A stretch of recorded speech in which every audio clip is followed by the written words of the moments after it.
Hey, hey, hey. So, good afternoon, wherever you are. Good morning, good evening. Welcome to my daily life. Mary Dwassa here, CEO and founder of Mary D Wellness Coaching, creator of the Shit to Sexy program, midwife with over 15 years experience. I give back to the community, which is a Bums to Yummies community interest group, mother of four. The list is endless. So this afternoon we're going to be looking at how to be how to be productive or proactive as a busy mom. All right. I always say whether you're in a preconceptive stage, you're pregnant or you've recently had a baby, or not even recently, you are a mother, all right? Because I think motherhood is just until we're no more, once we become mothers. And it's not just women that are biologically mothers, but every woman is deemed to be a mother because you will be impacting on children's lives, nephews, nieces, even grandchildren. So um, we're all involved. We all need to take these to heart and make sure that we add them into our lifestyle so that we will be able to role model and also nurture a happy, healthier life. So, listen, motherhood itself, it's juggling, it's busy, schedules, it's tough, whatever the stage that you're in. But fear not, there are strategies, there are tips that you will be able to incorporate in your life so that you can take control of your time and be more proactive. Okay. So, what we're going to be looking at, first of all, will be prioritizing your tasks. Because if you don't prioritize, that is when you don't get those aligned with your long-term goals. Once you plan and then you have them aligned to your long-term goals, you know that you're going to be able to maximize of the impact on your daily well-being.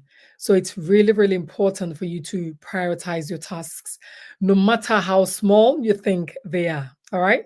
So don't think that certain tasks are really, really minimal. You're not going to plan. You still have to plan and get those done, making sure that you're prioritizing the tasks that you need to prioritize. Secondly, is planning ahead because when you don't plan, that is when you become so stressed. You're trying to catch up with things. You can use digital calendars, to be able to schedule the tasks. Sometimes you can also use, notes on your phones. Just type it in according to how relevant or important that task is. It could be appointments, it could be um me time. You have to still schedule it in, you have to also plan it ahead. um there's nothing wrong with also being just an impromptu planning or impromptu self-care that you really need, because sometimes you think that you're okay but you just need something very quick just to get you back up so that you'll be able to be rejuvenated, you'll be able to be in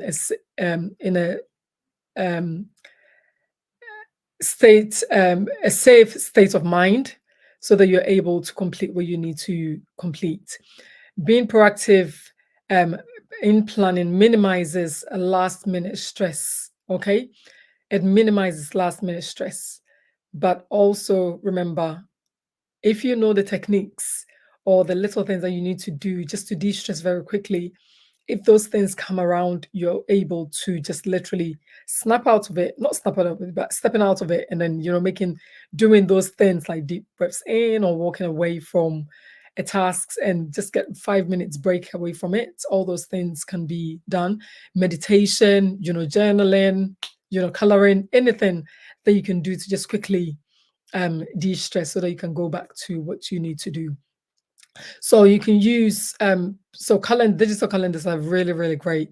And also using your notes. If you've got a phone, that aspect just to plan it and then write them down, date them down, or you can just do it the most important aspect first. All right.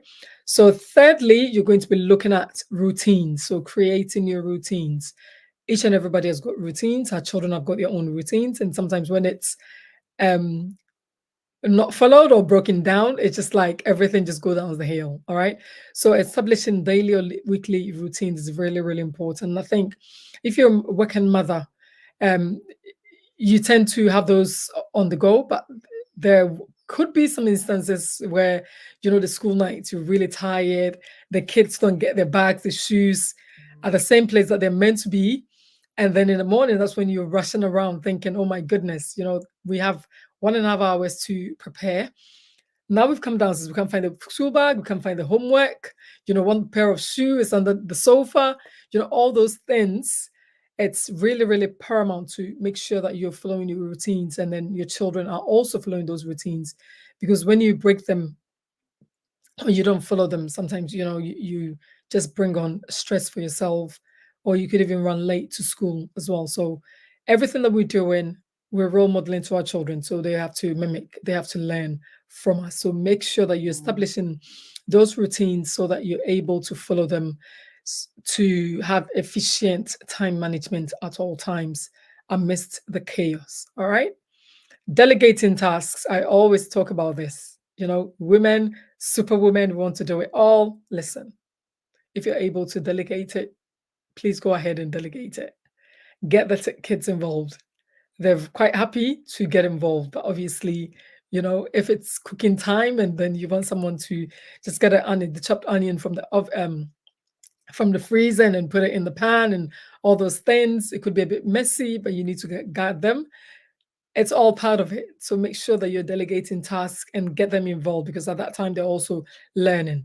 Collaborating with family members also, it's really important so that they're able to step in and help when they need to, so that you'll also be able to share the responsibilities and create a sense of ownership. Okay.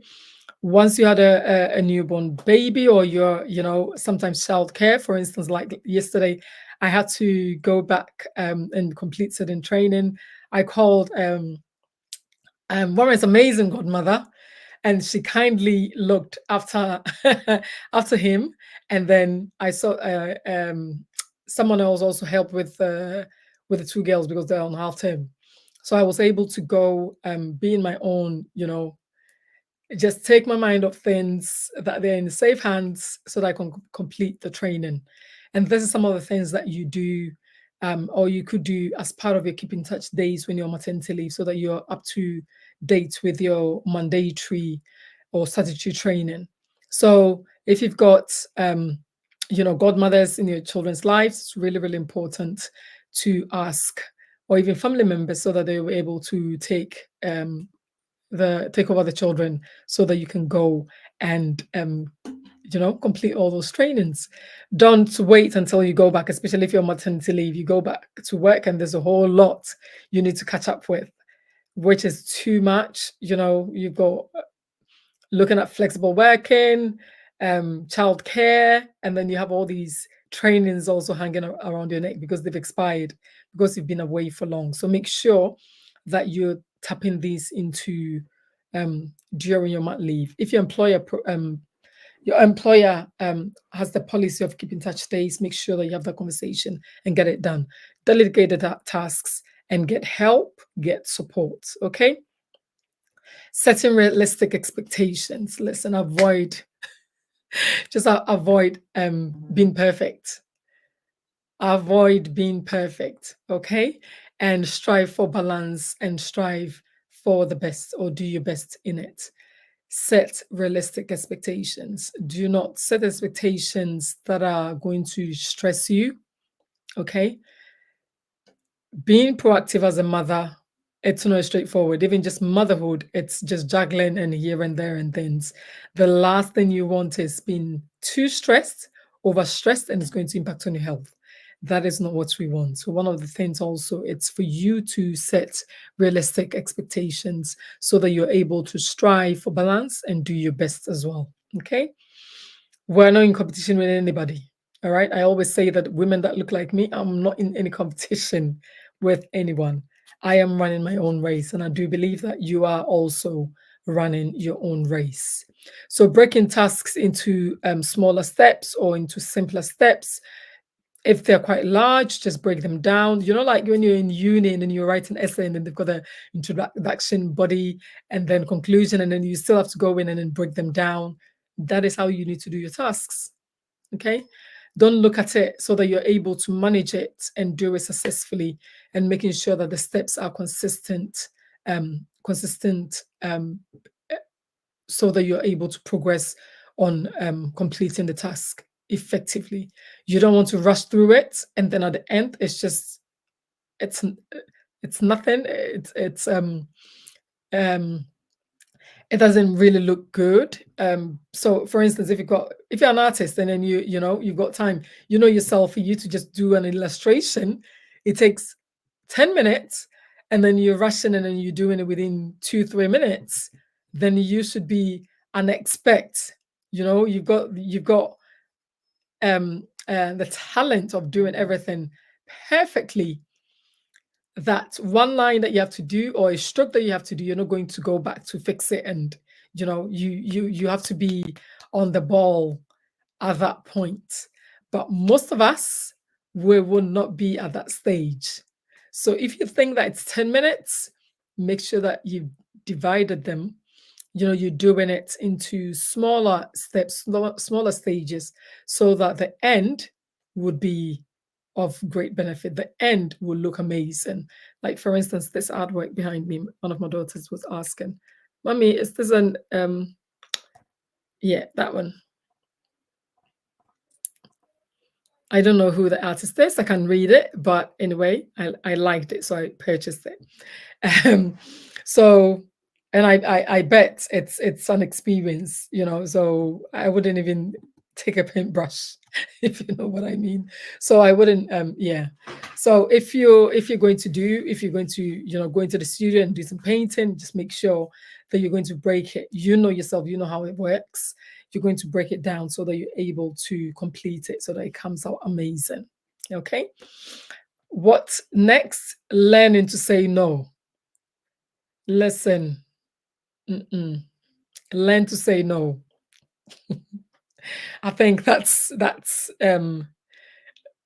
like respect your limits.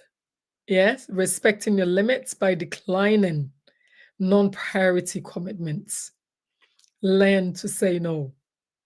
Respect your limits by declining non-priority commitments or asks or tasks. It's pretty vital. If you're a yes, yes, yes, yes, yes person, you're going to get yourself burnt out, because what you're going to be doing is giving and giving and giving and giving and nothing coming to you. Okay?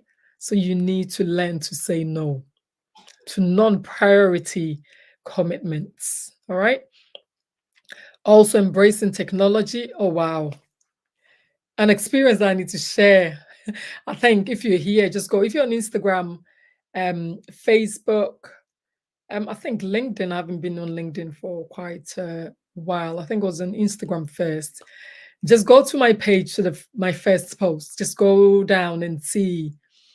It's experience, it's practice, it's confidence, it's knowing that I'm running my own race as a busy mom, knowing that I'm not in any competition with anybody. Okay.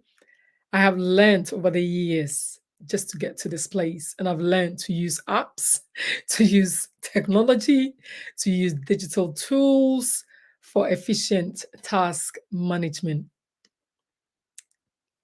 Some of the things that I create, I'm just in awe, thinking, how did I get here? But it took me time, but I still persevered and I got it done. So make sure that you do embrace technology. Even if you don't have any side hustle, you work full time, you are an employee. There could be a time at work where they'll be looking for someone that's really good with technology and certain apps and things. And you never know, it might open places, opportunities. So don't think that I'm not really good with technology. I don't really like apps, Just learn just the basics. Learn and learn and learn. learn, and it will take you places. Thankfully, I didn't pay anyone, but I had to pay for the apps to use them because whilst I'm doing it, whilst I'm doing my posts and certain things, I have to go there and then play around with it but it served me a greater deal. So make sure that you embrace in technology. We're not busy moms, listen, we're not getting left behind. All right. No, the children are not taking over us. They're not taking over us at all. The- Not just because we're busy. No, we're not letting them take over. So we're going to make sure that we're going to embrace technology. And then also, it's important for you to reflect and adjust. Whatever you're doing, occasionally, anytime, review and adapt the strategies that you're using. If this works, but some of the strategies you'll have to take, you know, just give it a bit of time. Others, you just have this intuition, think, this strategy doesn't work. I don't feel good about it because you need to be of your authentic self. You shouldn't come across as a fake, as you just hear and then acting all up, which is a lot on social media these days. So make sure that it's your authentic self, and then you will have that intuition or discernment when things are not working. If it's your authentic self, you know how it feels, you know how it flows, you know how you get it done, and then you're thinking, it didn't sit well with me, it didn't come across the way that I wanted it to come across, you know, people are hearing what I'm not saying, but what I'm truly saying, they're not hearing it. So you need to make sure that you're always stepping up, you're always reflecting and adjusting, making sure that you're always, showing your authentic self. No fakery. Busy moms, we've gone past that stage. All right, 2024, just be you, fulfill you. All right. And that is my tagline for Mary D Wellness Coaching. Be you, fulfill you. Whatever will be of great that I'll have an easy flow with might not be the same for another busy mom. So you find you tune, you find what will work really well for you. But always understand that you need to reflect and adjust and then review and adapt, adapt your strategies, and always show up with your authentic self. All right. So, what I'm going to say to you this afternoon is how to be proactive as a busy mom. Be authentic. All the steps that I've given, I think I'm going to add one to it. Just be authentic so that you are proactive. All right. Be authentic. So being proactive means taking or making intentional choices, also planning ahead and making sure that all these are strategically executed or strategically done. Be proactive, make sure that you're making intentional choices, planning ahead, which is really, really important, and then making sure that you're strategically executing these steps. Okay. So if you're watching this, to kindly share with the women in your tribe.